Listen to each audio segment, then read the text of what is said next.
HOA Karen stormed my 150-year-old family ranch. She didn't realize she was yelling at the governor. The morning sun was just rising over my family's 150-year-old ranch, the same land my great-great-grandfather had settled after the Civil War. Every fence post, every oak tree, every dusty trail carried a piece of our history. I was standing by the old red barn, fixing a loose hinge, when I heard the sound of tires screeching across the gravel road. A white SUV came racing up the driveway like it owned the place. The door flew open.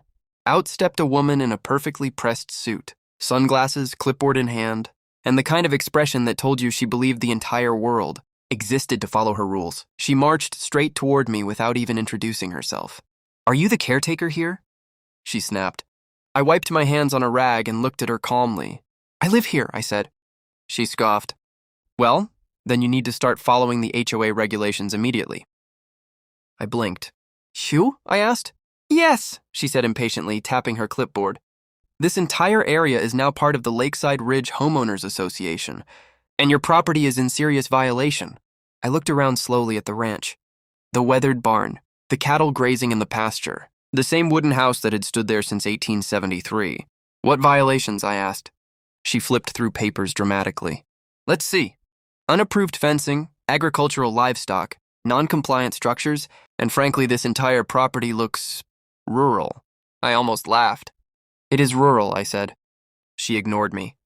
"You'll need to remove the livestock within 30 days, she continued. "The barn must be demolished. And this fence," she pointed at the original hand-carved fence my grandfather built, "must be replaced with HOA-approved vinyl fencing." For a moment, I just stared at her. "Ma'am," I said slowly, "this ranch existed a century before your HOA. She smirked. "That doesn't matter anymore."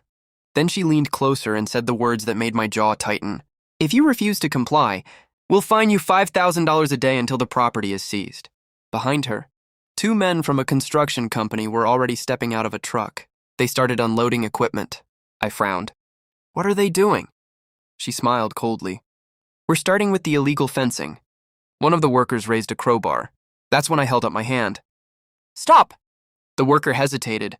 Karen crossed her arms. "You don't have authority here." I pulled out my phone.